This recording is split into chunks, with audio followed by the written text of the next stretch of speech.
Hello and welcome to Car Dealer Live. My name is James Batchelor. Now, today we're having our monthly chat with Auto Trader and all things to do with the new and used car markets. Joining me is the firm's Chief Operating Officer, Catherine Faiers. Hello, Catherine. Hi, James. Great to be back. Always lovely to have you on, Catherine. Thank you so much for taking some time out today to join us. Now, I've got quite a lot to ask you, so I'm going to crack on. Now, we recently reported on some data from Auto Trader about April and about new car demand. There does seem to be sort of strong consumer demand last month in April. We're now at the beginning of May. I mean, are you hopeful that all of this sort of momentum is going to continue?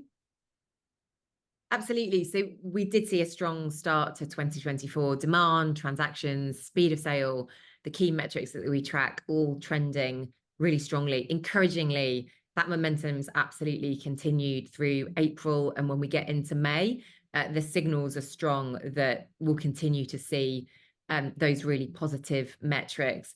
We've seen record-breaking audience months on Auto Trader for the last 2 months, so the highest level of consumer engagement that we've ever seen.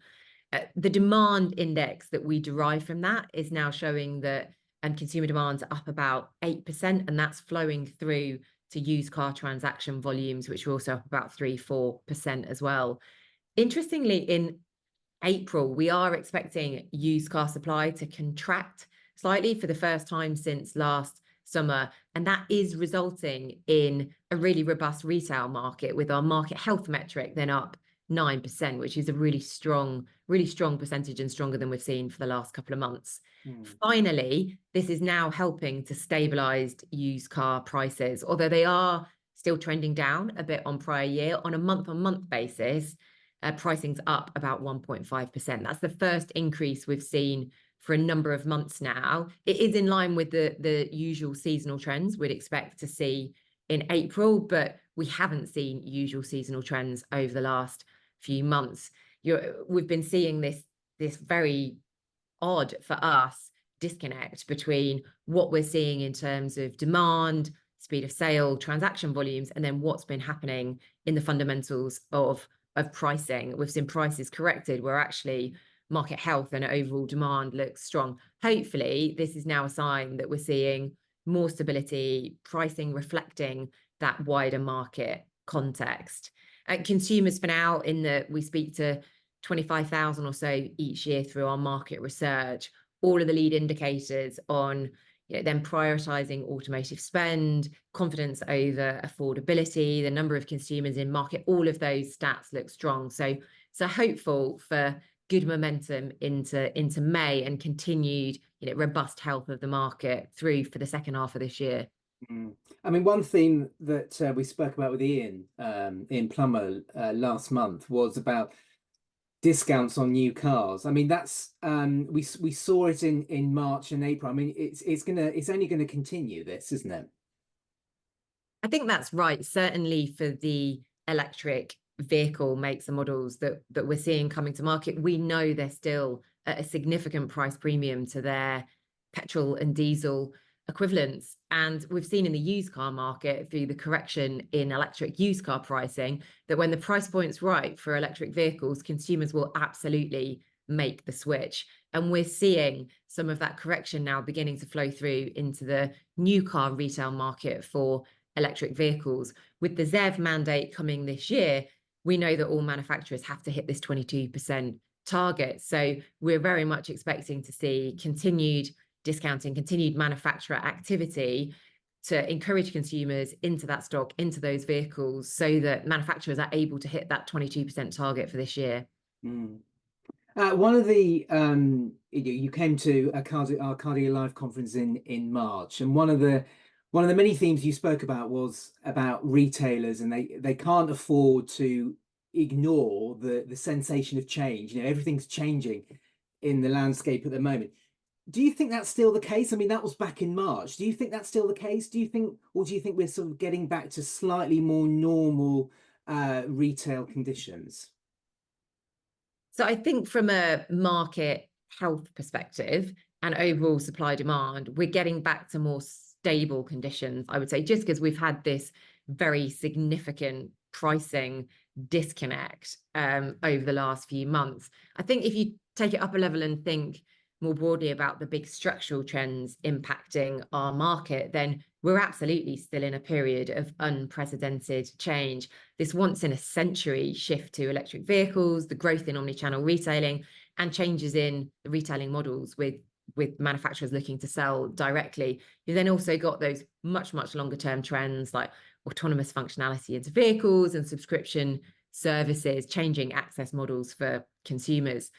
Until this year, or the last 6 months or so, all of those trends had either been in the future or at the edges of the industry, kind of impacting, I think, the minority rather than the majority. I think what we're seeing is this year, the big three trends, electric, omnichannel retailing, and then the move to agency or direct selling, they've become real. Electric vehicles are going to be mainstream in 2024. Almost 1 in 5 vehicles aged 1 to 3 years old are going to be EVs this year. So they're moving from a relatively small segment of the market that potentially you could ignore to something much more material that I don't think can be ignored anymore. With omnichannel retailing, we were talking about retailers either being online, I guess disruptors was the phrase that was coined, wasn't it? Or they were being, they were retailers focused on forecourt-led model, in-person selling. Well, now it's definitely not either or. We're talking about an omnichannel future, digital journeys, physical experiences, combining the best of both of those models. And then finally, with that move to agency, direct selling, we are seeing, and we have seen manufacturers moving to that model. I think we'll see a very small number of manufacturers with a pure agency model, much more likely to see manufacturers moving to some kind of franchise plus or agency light model. The models that are increasingly evolving as manufacturers try and put these models in place and realize that there's more challenges and more complexities than perhaps had originally been envisaged. So lots of those three trends, I think, are playing out and are now very, very real in a way that when we're talking about them, even last year or a few years ago, they felt like trends that were coming rather than trends that were here today. So period of huge change, but also an opportunity and a chance, I think, for us all to build the businesses that we want for the future, for the next decade. You're talking to dealers all the time, so quite a few dealers actually quite worried about what you've just said. Those three themes, which did seem to be future themes only 6 months or so, they're very real. It could be a bit of a worrying time for some dealers. Do you agree? Yeah, I think if you think back to a few years ago, it wasn't that long ago that many industry commentators were forecasting the demise of the retailer. We had KPMG back in 2019 with the very sensational headline that half of all dealerships were going to close down by 2025. They thought that the majority of auto execs were convinced that the only means for retailers to survive was going to be restructuring into a service factory or a used car only hub. And we're working today with more retailers than at any point in our history, and we see a really entrepreneurial and a really active industry, not one at all that it feels like in long-term structural decline. Far from it, actually.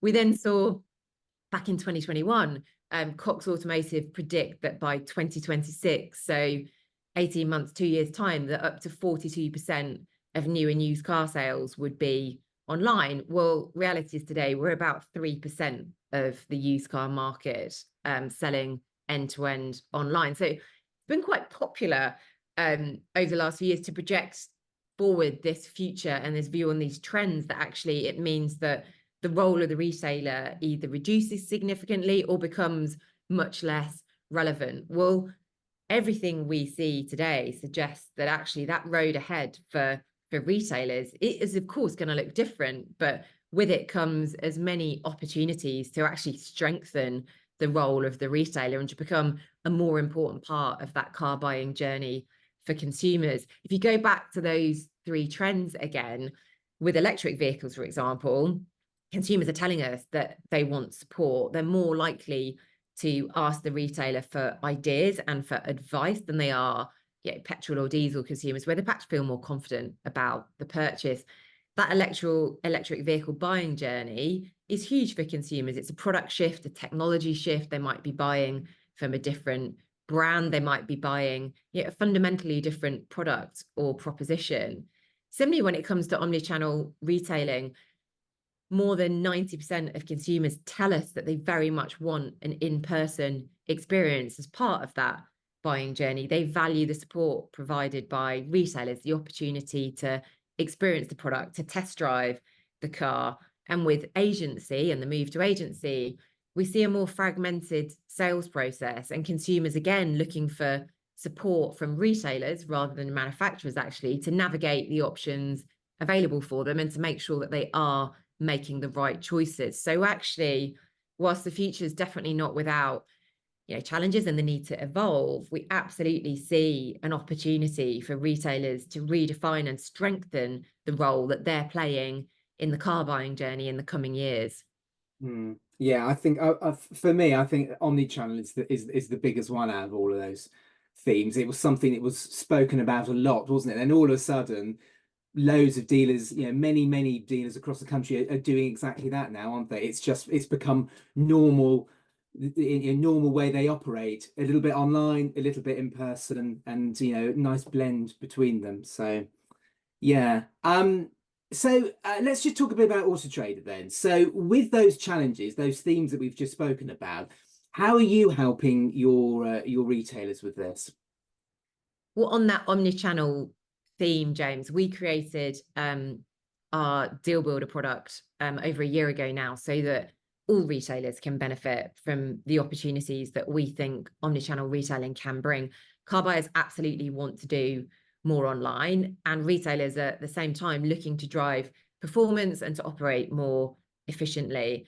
Our goal with Deal Builder was to work together with both buyers and with our partners to achieve both of those goals, and hopefully in the process improve the car buying experience for everyone. Over the last 12 months, we've been trialing that product with a small group of now over about 1,000 retailers, listing more than 40,000 vehicles available on Auto Trader to reserve online. We've been refining that journey and enhancing the performance of that product and listening to car buyers' feedback, to retailer feedback, to make sure that we're continuing to iterate and evolve the product's experience. During the last 12 months, we've seen some encouraging results. So we're seeing a few different trends. We're definitely seeing a trend towards more deals happening out of hours. So actually about 45% of all the deals that retailers are getting through that Deal Builder product are happening when their forecourts would be closed. So consumers looking for that convenience, that flexibility to reserve the car, to explore the part exchange, or to complete the finance application when retailers are closed and not available to support. And we're also seeing that when car buyers are then submitting those deals, that those deals are converting about double the rate of a lead, so a phone call or an email to inquire about the car. So the deals are delivering purchase-ready buyers into the retailer network, which from a processing and efficiency perspective just means retailers are getting closer to the point of purchase quicker with buyers than they otherwise would have done. And we're also seeing, encouragingly, less haggling with the convenience and flexibility of the product combined with our price flags on Auto Trader. Consumers are getting confidence that they're getting a fair price for the car and are happy to reserve and are happy to complete a number of the jobs involved in buying that vehicle online. And 3 in 5 of those retailers are telling us that they're seeing less haggling with the deals that they're getting made through Deal Builder. So it's still early days. We're still we're still with just over 1,000 or so retailers, but good signals and good momentum with the products. And as part of evolving that product, again, we're looking to make the product available to all FCA authorized retailers. So far, we've focused on the retailers where we have their lender fully integrated. We're still working with all the lenders to get them online. So the next phase we'll see for anyone working who's FCA authorized, they'll be able to come on and benefit from the product. So looking to take the next step with that product in the coming weeks and months. Finally, Catherine, how do you think the best dealers are responding to all of this change and these themes that you've been talking about? So I think we spent a bit of time, didn't we, exploring this at the Car Dealer Live conference. I think my feedback today is probably quite similar to the feedback I gave then, with that context that we started off the conversation on, talking about this broader backdrop of huge change, and there being lots of catalysts for change at the moment. With change comes challenge, but also comes opportunity. And there's a few characteristics that we think some of the best retailers are demonstrating and showing off the back of that change. Firstly, it is this using insights as well as instinct to make decisions. We think the best retailers, of course, have great instincts, know the market really well, have a load of great experience that they can bring to their proposition, but they also use the best market insights, and they use the data as well as instinct to make the best possible decisions for them and for their businesses. At the best retailers, we're seeing, back to that omnichannel retailing conversation, kind of delivering it all for consumers. They're delivering a brilliant online digital forecourt experience, and they're also then connecting that to a brilliant physical in-person experience on the forecourt. And the best retailers are combining both of those things, using people and using the best data and technology to manage cost. And then finally, the best retailers are following the consumers, are seeing how consumer buying experience is changing, whether that's with EVs, omnichannel, the journey they want to go on, and they're responding and they're driving the change rather than waiting for the change to happen to them. Fantastic. For today, Catherine, thanks very much for joining us. Thanks, James. Well, that's it for today's Car Dealer Live. Join us again very soon. Bye-bye.